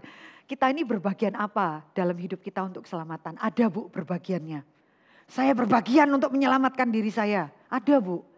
Kita berbagian apa sama Tuhan di hadapan Tuhan? Ada Bapak Ibu Saudara. Berbagian membawa semua dosa-dosa kita kepada Tuhan. ada. Bagian kita itu membawa semua kecacatan, kemalasan, semua keberdosaan kita, itu bagian kita cuman itu saja di hadapan Tuhan. Di hadapan Tuhan. Itu sebenarnya kalimat satir maksud saya ya untuk mengingatkan, oh ya bagianmu cuman bawa sampah itu kepada Tuhan. Dan Tuhan yang membersihkan seluruh sampah itu dengan pertaruhan nyawa. Kira-kira membersihkan sebuah sampah dalam kehidupanmu harusnya itu gampang dibuang. Tapi dia bayar dengan nyawa. Itu pertukaran yang sangat tidak adil. Kira-kira demikian. Jadi ingat kasih karunia Tuhan. Yang males-males dalam hidup kita mulai males. Tuhan tambah-tambahkanlah anugerah ya. Kira-kira demikian. Baik, terima kasih Ibu. Masukan-masukan. Orang males itu sedikit mengenali Tuhan ya. Tuhan tolong aku terpesona melihat Tuhan. Tolonglah aku Tuhan. Makanya kadang kita berdoa, mengucap syukur itu menolong kita loh Bapak Ibu Saudara melihat Tuhan itu baik dalam hidup kita. Coba Bapak Ibu, orang males itu Bapak Ibu Saudara gagal melakukan apa yang benar. Ini loh Bapak Ibu Saudara, gagal melakukan apa yang benar. Ini kadang-kadang saudara kadang-kadang gagal melakukan apa yang benar. It is okay lah, kan ada kesempatan lain. Ya itu yang menunda, ada kesempatan lain. Coba Bapak Ibu lihat ya tabel ini ya. Saudara ini kan bilangan bulat negatif ke sana ya. Yang ini positif, tengah-tengahnya itu big zero, 0 ya. Ada orang Kristen itu mentalitasnya gini, kita tanya, Bu, saya tanya apakah kamu itu punya mentalitas yang negatif? Negatif itu ke sana ya Bapak Saudara. Maksud Ibu apa? Ya hal-hal negatif itu ada dalam hidupmu. Misalnya, oh enggak Bu, saya bukan tipe mentalitas negatif. Misalnya, tidak ada kemarahan, tidak ada dosa seks dalam diri saya. Tidak ada korupsi Bu, enggak ada. Yang negatif-negatif enggak ada. Saya tidak pembunuh, tidak Bu, saya tidak pembunuh. Enggak, saya enggak ada. Pokoknya semua yang negatif, saya enggak ada Bu. Oh oke, berarti kamu tipe mentalitas positif ya. Positif sebelah sana ya Bapak Ibu Saudara. Maksudnya apa? Oh kamu orang yang aktif. Kamu orang yang rindu menolong orang lain. Kamu orang yang bersaat teduh dengan sungguh-sungguh tanpa terpaksa. Kamu orang yang memikirkan pekerjaan Tuhan itu positif. Ada keaktifan terus bertambah kan, tambah. Kalau negatif kan kurang habis. Terus dia bilang, ya enggak juga sih Bu, ya enggak juga. Tapi jangan lupa loh Bu, saya enggak negatif. Enggak ada tuh bunuh-bunuh, enggak ada korupsi, enggak ada Bu. Enggak ada loh, jangan kira. Terus dia bilang, saya tanya, iya yang positif ada enggak? Ya positif itu apa? Inisiatif, kamu terus untuk Tuhan itu ada yang enggak usah tunggu. Orang itu baik sama saya, enggak usah tunggu. Di gereja ini kok saya enggak ada yang nyapa. Enggak, kamu yang nyapa lebih dulu, itu hal-hal positif. Sapalah mereka lebih dulu. Saya bilang, enggak juga sih. Tapi orang demikian bisa sangat, kata Monda itu, nyaman. Enggak apa-apa lah. Enggak perlu terlalu aktif untuk Tuhan. Tapi lu jangan lupa loh, gue juga enggak terlalu jelek. Itu kata Roma Irama itu, yang sedang-sedang saja. Gitu loh saudara. Jijik kali ya kira-kira. Sedang-sedang saja. Tuhan bilang apa? Sedang-sedang saja, lu enggak panas, lu enggak dingin. Ngerti ya? Saya muntahkan kamu loh. Ya. Mending sekalian kamu itu dingin saja. Sekalian aja menikmati dunia ini. Udah enggak panas, udah enggak dingin, saya muntahkan kamu. Dengar itu, lalu kamu itu bangga. I am not very evil man gitu yang enggak jelek. Tapi Tuhan juga lihat kita, lu enggak baik sama saya itu, di hadapan saya itu lu enggak baik. Jadi kita itu apa? Perhatikan ya, kamu dan saya itu ada di mana? Mungkin yang ketiga loh Bapak Ibu Saudara. Mentalitas nol gede di hadapan Tuhan. Kayak hamba itu loh, saya kan enggak bunuh. Saya juga enggak curi loh yang punya 5 itu, biarin aja yang 5. Memang saya jealous, tapi saya enggak rampok loh dia. Enggak apa-apa, saya cuma lihat-liatin aja. Lihat, oh dia 5, 2. Ya saya pengamat aja. Ingat ya, semua yang namanya pengamat dalam pekerjaan Tuhan itu berdosa loh. Bener loh, saya makin belajar. Lu tuh pengamat, emang lu siapa? Kayak kita tuh panggung itu punya kita, terus Tuhan itu kerja, hamba Tuhan kerja, semua kerja. Terus lu pengamat, berdosa loh. pengamat itu berdosa, berdoakanlah. Orang Kristen tuh enggak ada yang pengamat dalam kerajaan Allah itu. Semua itu bekerja loh tuh saudara. Semua itu melayani, kalau saudara belum melayani itu berdoalah. Tuhan saya enggak nonton bioskop loh Tuhan. Saya bukan pengamat Tuhan, saya ikut ambil di situ. Pengamat itu memang menakutkan ya. Wow, kayak suami saya kalau nonton tinju ya. Ya berkat, jeb apa nih saya bilang. Wah coba, harusnya itu tadi uppercut. Dalam hati saya, lah kalau kamu ada di situ sekali di jab, maaf ya kira-kira. Langsung. Tapi memang pengamat itu biasanya mulutnya kasar, ngerti mau saya ya. Pengamat itu selalu berkeluh kesah, ingat baik-baik. Pengamat itu Tuhan adalah Tuhan yang jahat, menabur di tempat yang engkau tidak. Coba saudara. Orang yang banyak berkeluh kesah itu hamba ketiga. Hamba kelima sama kedua itu keep silent loh saudara. Ngerti ya? Orang yang banyak komplain dalam pelayanan Tuhan. Biasanya paling males keluar kerja untuk Tuhan. Tapi orang yang berjibaku untuk pekerjaan Tuhan. Diam. Ada enggak kalimat mereka ngomong? Enggak ada. Tapi saudara kalau orang malas itu pekerjaan Tuhan dia lihat kurang ini. Makanya Tuhan bilang, oke, kamu ada di mana? Sudah 0, bangga lagi. Ya, orang yang 0 itu kiri tidak, kanan tidak. Jadi apa? Jalan di tempat treadmill rohani. Ya, tapi dia bilang lumayan, kurus kan, saya guyus kan. Gitu. Tapi orang lain nggak dapat dampak dalam hidupmu, tak apa-apa. Treadmill rohani, gitu ya kira-kira. Terus saja jalan di tempat. Tuhan bilang, sudah 0, bangga lagi. Nah males itu susahnya gitu. Tidak sadar kalau dia males yang sudah bahas. Kita muter-muter lagi. Aduh orang males itu seringkali tidak menyadari. Jadi bayangkan Bapak Ibu Saudara. Jadi kita tuh mau pergi kemana. Kita tuh mau arah yang kemana. Dan orang males itu tidak melakukan apapun. Nah kemarin itu ada vikaris di masterclass itu dia katakan apa ya. Stagnasi di dalam pekerjaan Tuhan. It is sin. Itu benar. Stagnasi it is sin. Makanya Pak Tong kejar satu-satu. Dia sebutkan hamba Tuhan A, B, C. Kamu di situ sudah berapa tahun? Kamu, aduh langsung kita ini hamba Tuhan. Langsung saya menciut. Aduh kalau bisa pura-pura pipis atau ke belakang ke toilet gitu ya. Tapi justru kalau saya berani ke toilet malah kelihatan mercy. Kamu di buaran sudah berapa kali? Lemes lunglai. Karena hamba Tuhan itu ditanya. Makanya semua itu selalu lari ke belakang kalau duduk ya. Tanya misal hamba Tuhan, misal. Siapa yang Pak Billy ini ditanyain. Sudah berapa lama? 8 tahun Pak Tong, 10 tahun. Sudah bertambah berapa? Begini Pak Tong, begini. Kamu taruh di situ. Tidak ada orang yang diberkati oleh pekerjaan Tuhan. Habislah semua. Tapi saudara terimalah itu ya. Dalam hal tidak usah terlalu defense. Mikir-mikir ya Tuhan. Stagnasi itu dosa. Stagnasi itu dosa loh. Tidak buat apa-apa. Tapi uangnya tetap satu. Tidak diapa-apain. Tapi dikubur. Berkurang, enggak juga. Bertambah, enggak juga. Ya itu dosa. Maka Tuhan bilang, hukum orang kayak gini. Habis dengar gitu susah kali jadi hamba Tuhan di tempat ini ya kira-kira ya. Jadi ditanya juga hal-hal seperti demikian. Bapak Ibu pikir baik-baik. Doakan ya hamba-hamba Tuhan, doakan diri kita. Ya orang yang sangat berpusat diri, hidup dalam ketakutan. Kita sudah bahas ya. Takut menanggung resiko, ya orang malas. Takut sulit ya. Dan menghasilkan kesedihan dan penghukuman. Lengkap 7 poin. Tadi semua udah kita bahas di depan ya. Saya waktu mempersiapkan ini juga saya berdoa. Ya, saya cucur air mata, Tuhan sebetulnya. Kalau jemaat hanya pakai kacamata seperti ini nggak kelihatan. Tapi kalau mereka zoom pakai kacamata pembesar. Ya mungkin jarak jauh saudara bisa lihat ya lumayan lah. Cukup baik ya mukaku ini ya. Tapi kalau kau pakai kaca pembesar baru kelihatan nih ya.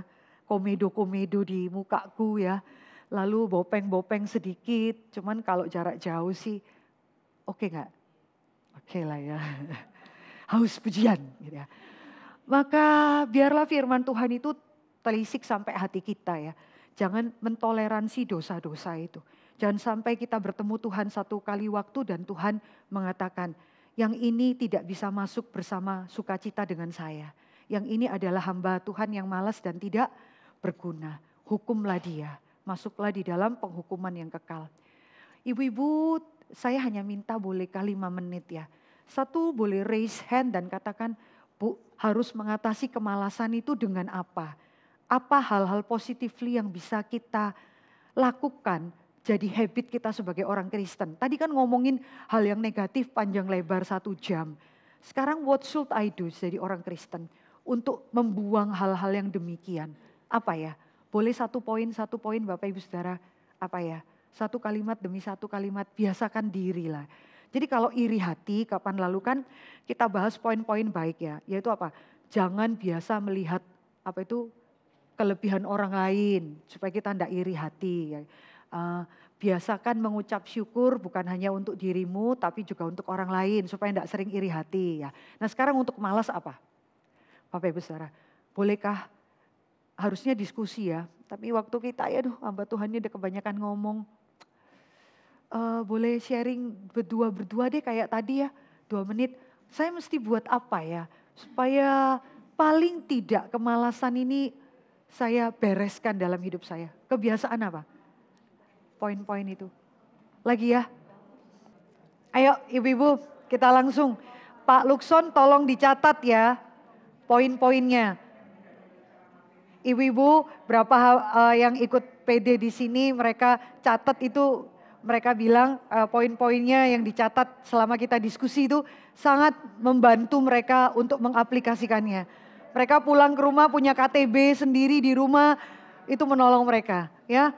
Coba ibu-ibu yang praktis ya, praktisnya supaya saya tidak malas belajar apa ya, praktis ya, jangan kalimat-kalimat panjang. Oke, siapa lebih, sudah ya. Ibu Rani, habis gitu dirimu, perhatikan ya, sudah semakin berkurang malasnya kita ini. Udah inisiatif cepet-cepet, biasanya sampai 1 menit aku ini meminta-minta kau angkat tangan, sulit sekali. Ibu Rani lebih dulu langsung. Ya, Ibu. 1 poin dulu ya, saling lengkapi. Bagaimana?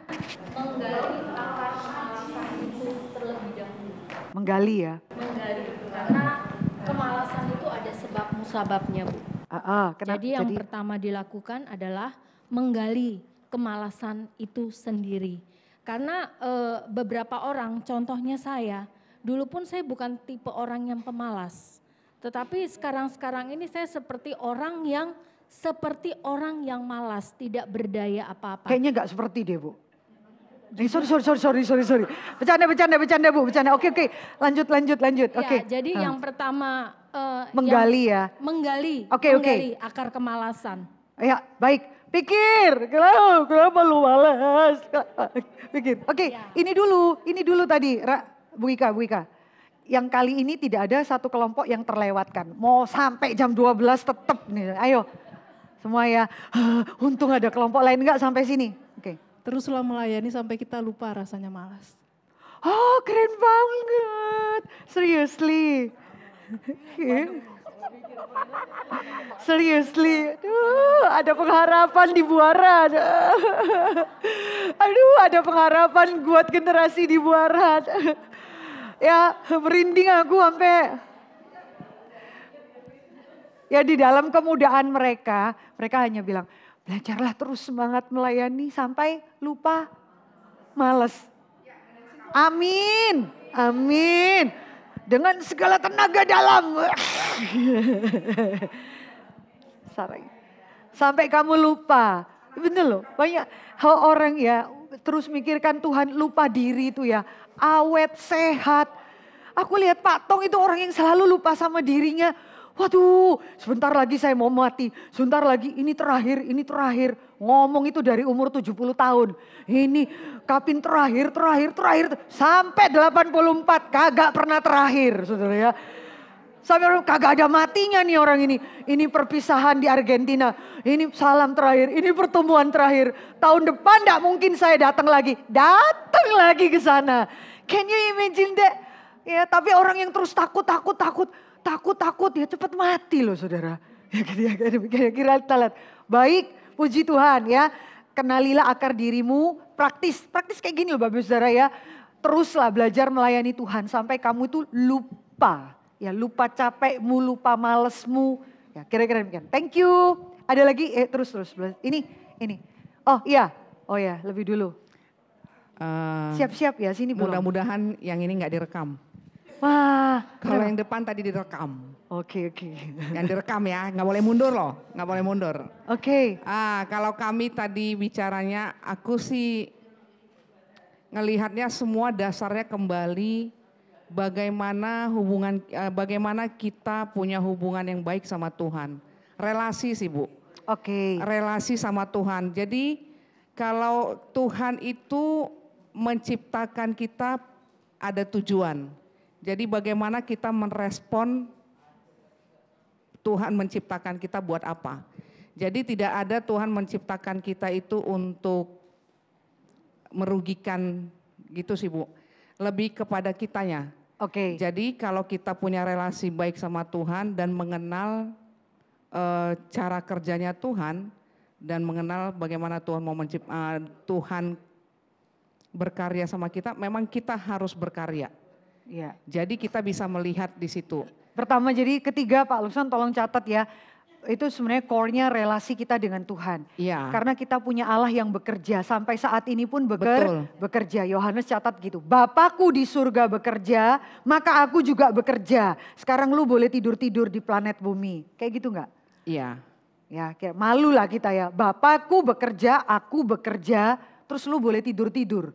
Tunggu mati umur 70-80 tahun. Gak boleh kan gitu. Oke, relasi dengan Tuhan ya.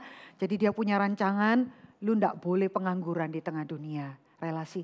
Tapi siapa yang mirip dengan ini? Relasi 2, 3. Ada yang relasi kelompoknya yang mirip? Sebenarnya kormu relasi dengan Tuhan. Sama ya? Sama, oke. Ya silakan yang lainnya ada yang beda. Sebelah sini Bu. Ayo. Sini udah 3 kelompok jawab. Saudara gimana supaya nggak malas? Oke. Apri ya nanti? Iya. Gimana?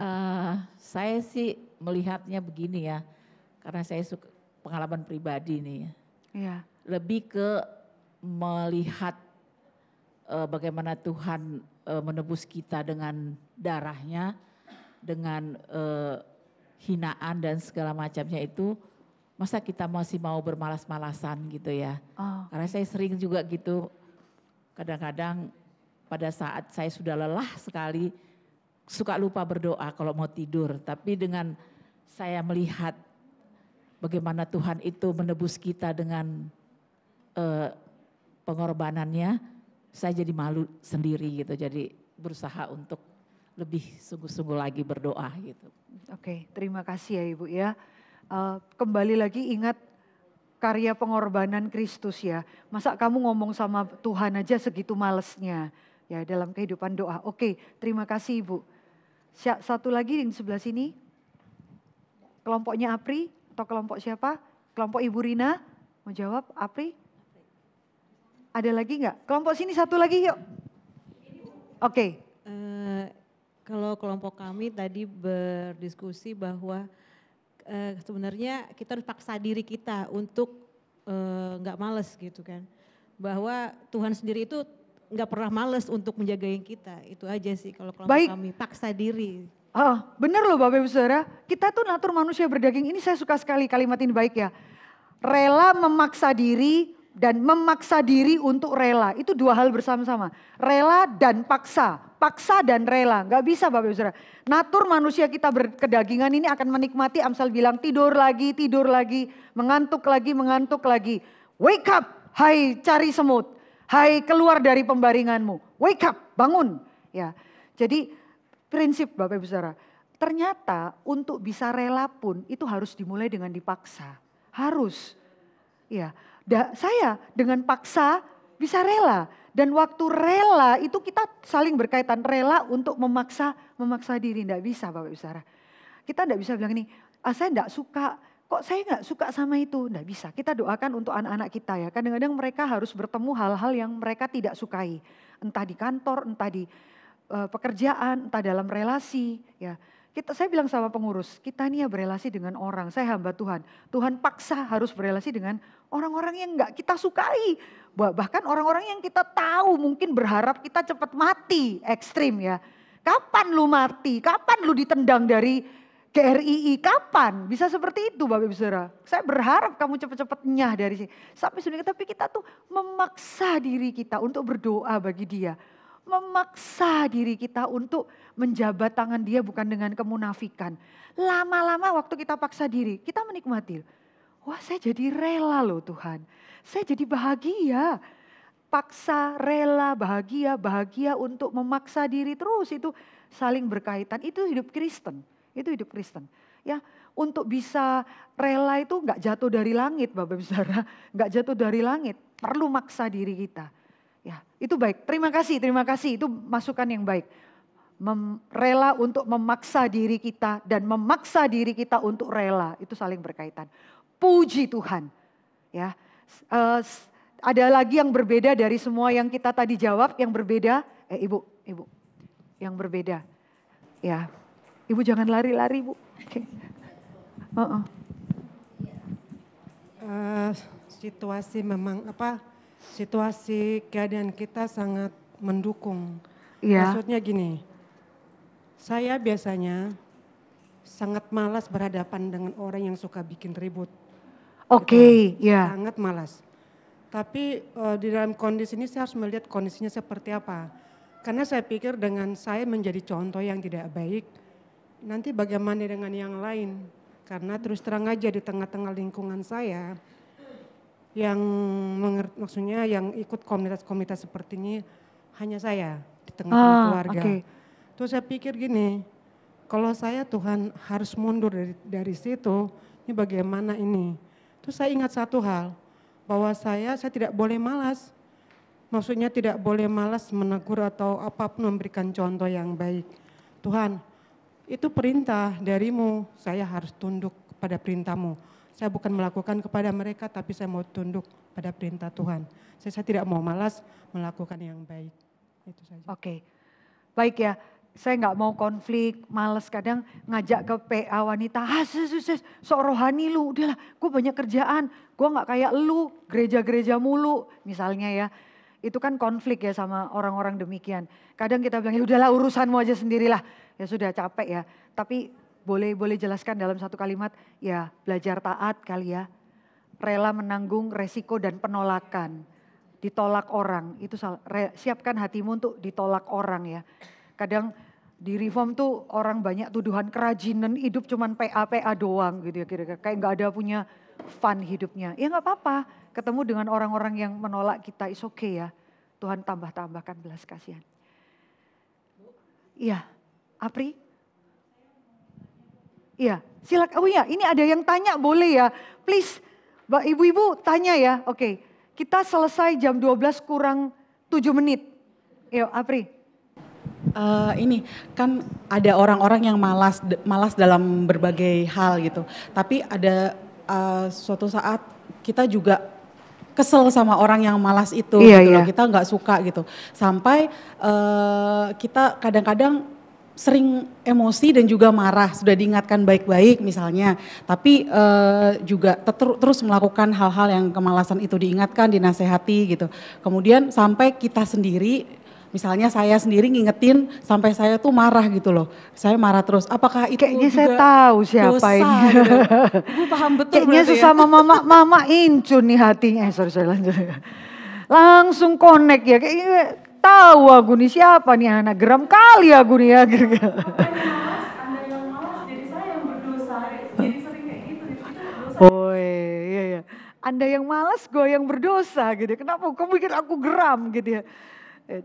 Ayo, baik, ada masukan nggak kalau kita menghadapin orang yang malas kayak gini, akhirnya memancing emosi kita, ada yang boleh bantu 1-2 kalimat? Kita nggak berdosa lah Bu. Kenapa Bu? Kita tidak berdosa. Oke, kita tidak berdosa. Karena kita sudah ambil bagian, melakukan bagian kita mengingatkan, mengajak gitu. Tapi kalau orang itu berkali-kali juga menolak, ya mungkin kita juga harus stop ya, tidak terus-terusan. Tapi nggak usah marah juga sih. Nggak usah marah. Iya. Tidak usah marah juga. Mungkin akan, ya itu kalimat mengingatkan baik, thank you Bu Lilit. Mungkin kita akan berdosa kalau kita jadi judging others. I'm better than you. Orang malas kayak lu, gak heran lu gak punya masa depan. Terkutuklah kau.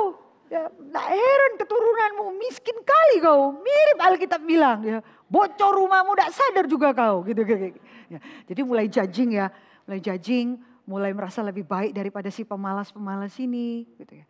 Iya, itu yang akan ini mulai mungkin keluar kalimat sumpah serapah kalau itu anggota keluarga kita mengata-ngatai gitu ya. Kadang-kadang kita kalau ke anak saya ya, saya katakan anak suami saya ingatkan, sebenarnya dia itu bukan malas. Kamu tuh kalau minta sesuatu dari dia itu di dalam kondisi karaktermu, Mer. Kayak saya itu orangnya cepat-cepat panik. Tiba-tiba saya bilang, cepat anak saya suruh anak saya ini kerjakan gini-gini. Aduh mah, gitu ya. Kan gampang ini selesaikan. Ya kalau gampang ya mama aja yang ngerjain, kira-kira demikian ya. Ternyata kan nggak gampang, ngerti ya maksudnya. Jadi kita juga koreksi. Saya bilang pernah saya bilang anak saya malas, dia bilang bukan dia malas, kamu itu tipe kerjanya dengan dia tuh beda. Tipe kamu yang cepat ketemu dengan dia, kasih tahu lah jauh-jauh hari atau apa, kira-kira gitu. Kadang kita juga perlu tahu kesusahan orang lain ya Apri ya. Yang orang yang tipenya cepat seperti kita itu orang-orang sebelah kita itu kecapean mengikuti kerja kita, karakternya beda. Ya, enggak berdosa kok, jangan berdosa untuk itu. Seneng ya satu ngomong mau berdoa pun kita nggak sempet ya. Saya baru memarilah kita. Silakan Bu. Kalau mau menasehati orang itu meskipun itu di bawah di bawah kita ya, anak kita misalnya. Jangan sekali-sekali menggunakan kata yang kasar, apalagi kita nggak mempersiapkan dia dengan doa. Kita harus benar-benar persiapkan dia dengan doa sehingga dia bisa menangkap apa yang kita ngomong. Dan kita juga harus minta hikmat sama Tuhan untuk apa yang harus kita omongkan. Dia hanya bisa menerima itu kalau seseorang dia rasa mengasihi dia benar-benar dan menghormati dia. Itu kuncinya keberhasilan untuk membuat orang suka. Oke, ya poinnya. Ingat, mau ngomong sama anak, berdoa dulu gitu. Tuhan, aku sudah cepat ini bereskan piringmu. Mari kita berdoa. Tapi itu di poin yang lain bukan tertawakan ya. Kadang-kadang memang kita kurang berdoa untuk itu ya. Ya, terima kasih ya Bu masukannya untuk hal-hal seperti itu. Bolehkah kita berlutut bersama-sama? Nggak bisa berlutut enggak apa-apa. Tetap duduk aja, is okay. Ya, mari kita sikap berlutut, kita sendiri perlu belas kasihan Tuhan untuk segala kemalasan kita. Ibu-ibu enggak usah harus berlutut, yang lainnya boleh tetap duduk. Mari kita berdoa.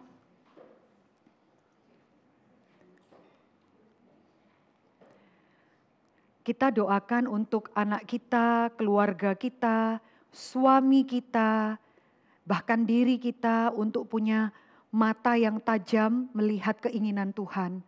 Kemalasan bukan sesuatu yang remeh dan bisa ditoleransi. Kemalasan itu merusak karakter kita. Kemalasan itu merugikan banyak orang. Kemalasan itu pemborosan yang fatal dalam hidup kita. Kemalasan itu menghina Tuhan kita. Kemalasan itu menghina anugerah Tuhan. Kita berdoa, janganlah anak-anak kita malas menanggung beban. Janganlah anak-anak keturunan kita malas masuk menanggung tanggung jawab, menanggung kesusahan, mengambil cara-cara yang instan.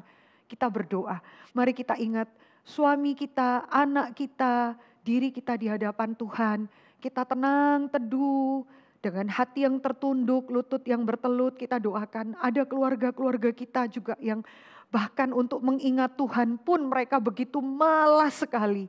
Tapi mereka begitu rajin untuk hal-hal yang sia-sia. Mari kita tenang teduh sebagai seorang wanita di hadapan Tuhan.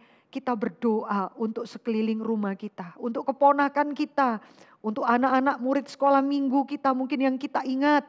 Mari kita datang di hadapan Tuhan. Lalu saya minta 2 orang di dalam ruangan ini yang menutup kita di dalam doa.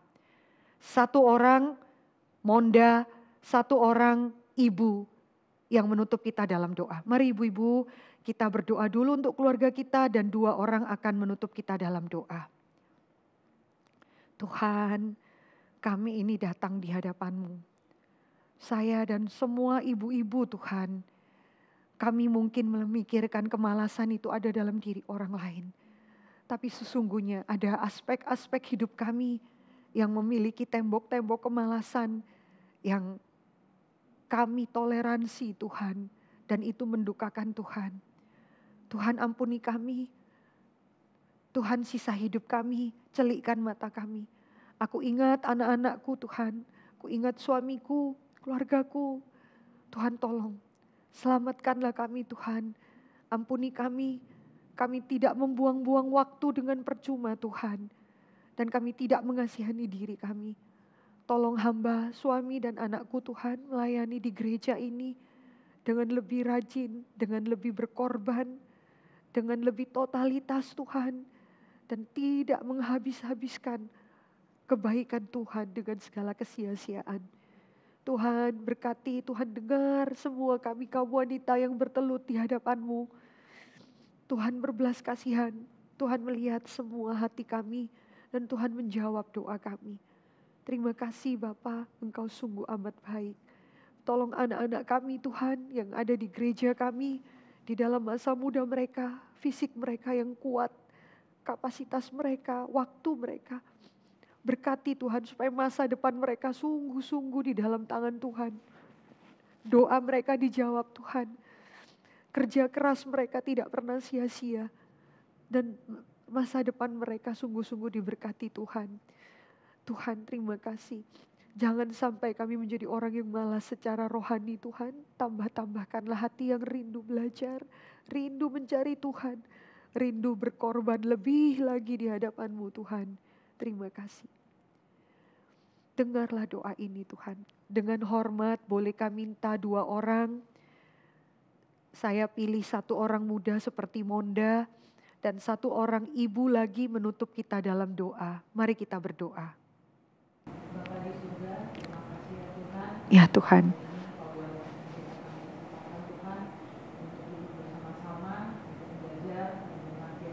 Iya Tuhan.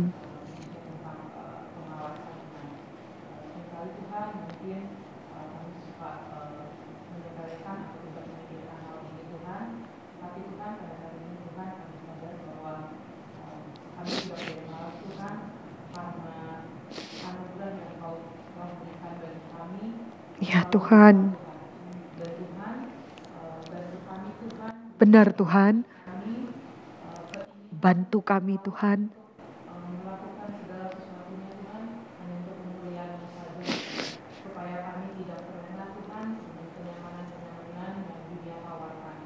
Tuhan juga tolong kami Tuhan, bikin kami sering lupa purpose kami dalam dunia ini, tujuan hidup kami Tuhan. Ya Tuhan.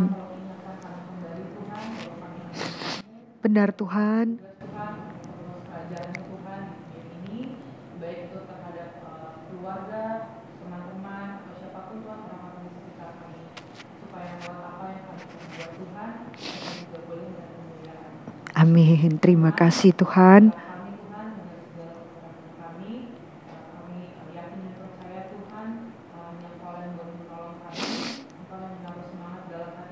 Ya Tuhan. Kami boleh terus setiap kalinya Tuhan haus untuk melakukan segala sesuatu untuk kemuliaan-Mu, dan kami berdoa Tuhan supaya kami juga yang ada di sini boleh terus saling mengingatkan sesama saudara seiman Tuhan, untuk tidak lelah, untuk tidak patah semangat untuk melayani. Pakai kami terus Tuhan sampai akhir hidup kami. Ya Tuhan. Benar Tuhan. Maka dari itu Tuhan, khususnya juga untuk banyak anak-anak muda di sini, kita boleh dorong terus Tuhan untuk mau melayani. Hanya di dalam nama-Mu Tuhan Yesus Kristus, kami telah berdoa. Bapa di dalam surga, kami mengucap syukur untuk hari ini ya Tuhan. Kami mengucap syukur untuk kemurahan Tuhan. Ya Tuhan. Pada hari ini lewat firman Tuhan yang disampaikan melalui Gitaris Mercy tentang kemalasan. Tuhan, kami mengakui di hadapan Tuhan bahwa kami semua tidak luput daripada dosa. Ya Tuhan. Kiranya Tuhan pada siang hari ini kami dikuatkan, kami ditegur, dan bagaimana untuk selanjutnya hari-hari di depan sana kami memiliki bijaksana